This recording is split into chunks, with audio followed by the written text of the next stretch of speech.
சொந்தங்களே, அன்னீஸ் கிச்சனிலிருந்து உங்கள் அம்மா சசிரேகா சுந்தர்.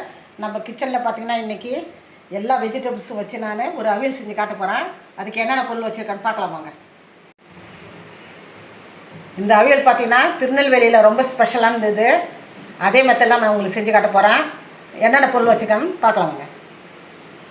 ஒரு பெரிய முருங்கைக்காய் எடுத்து கட் பண்ணி வச்சுருக்கேன். அதே மாதிரி பார்த்திங்கன்னா ஒரு 100 கிராம் அளவுக்கு கேரட்டு கட் பண்ணி வச்சுருக்கேன். ஒரு 6-7 பீன்ஸு கட் பண்ணி வச்சுருக்கேன். ஒரு வாழைக்காயில் பாதி எடுத்து அதையும் நான் கட் பண்ணி வச்சுருக்கேன். பூசணிக்காய் பார்த்திங்கன்னா ஒரு பத்தை வாங்கி அதில் பாதியை நான் கட் பண்ணி வச்சுருக்கேன். நம்ம இது மட்டும் இல்லை, பார்த்திங்கன்னா வெள்ளை பூசணிக்காய், கருணக்கிழங்கு, நம்ம என்ன வேணால் நம்ம இதில் சேர்த்துக்கலாம். பார்த்திங்கன்னா நமக்கு பிடிச்ச காய்களோட சேர்த்து இந்த அவியல் செய்யலாம். அவ்வளோ சூப்பராக இருக்கும். பார்த்திங்கன்னா ஒரு மூடி தேங்காய் எடுத்து கட் பண்ணி வச்சுருக்கேன். 2 பச்சை மிளகா, 1 டேபிள் ஸ்பூன் அளவுக்கு ஜீரகம், தாளிக்கிறதுக்கு பார்த்திங்கன்னா கருவேப்பிலை, கொஞ்சம் தயிர், தேவையான அளவுக்கு உப்பு, தேங்காய் எண்ணெய். மொத்த பொருள் இவ்வளோ தான். எப்படி செய்யுதுன்னு பார்க்கலாம் வாங்க. அடுப்பத்தை வச்சாச்சு. அது மேலே நம்ம பாத்திரம் வச்சுட்டோம். இப்போ பார்த்திங்கன்னா இந்த காயெல்லாம் இந்த பாத்திரத்தில் ஆட் பண்ணணும்.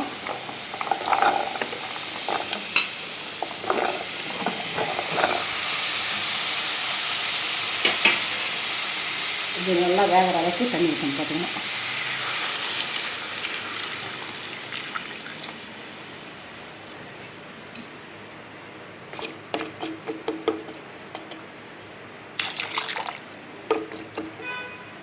மீடியம் ஃப்ளேமில் வச்சு தான் நம்ம வேக வைக்கணும். இதில் கொஞ்சமாக உப்பு ஆட் பண்ணிக்குவோம். நம்ம இந்த தேங்காய் ஜீரகம் இந்த பேஸ்ட்டு அரைக்கும் போது அப்போ கொஞ்சம் உப்பு ஆட் பண்ணிக்கலாம். இப்போ கொஞ்சம் ஆட் பண்ணால் போதும். இதை பார்த்திங்கன்னா நல்லா மூடி போட்டு ஒரு 5 நிமிஷத்துக்கு இதை வேக வைக்கணும்.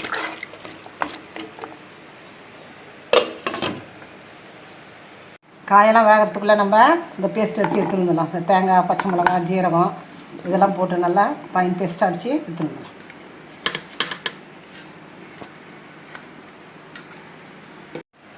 அஞ்சு நிமிஷத்துக்கு மேலே எடுத்து பார்த்திங்கன்னா இப்போ நம்ம அரைச்சி வச்சுருந்த இந்த பேஸ்ட்டை வந்து இதில் ஆட் பண்ணிப்போம். காயெல்லாம் நல்லா வெந்துடுத்து. இப்போ இந்த பேஸ்ட்டை நம்ம ஆட் பண்ணிப்போம். கொஞ்சமாக தண்ணி கழுவி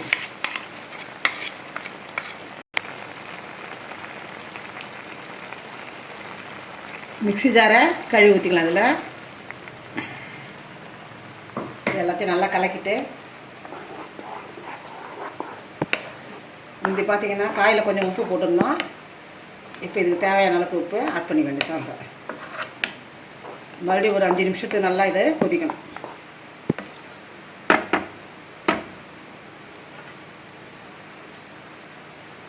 பாதி உப்பு முன்னாடியே போட்டோம், மீதி உப்பு சேர்த்துவோம். மீடியம் ஃப்ளேமில் வச்சு இதை ஒரு 5 நிமிஷத்துக்கு கொதி விட்டாக்க அவியல் ரெடி ஆகிடும். அவியல் பார்த்திங்கன்னா கொஞ்சம் ஆறி எடுத்து இப்போ நம்ம தயிர் ஆட் பண்ணிக்குவோம்.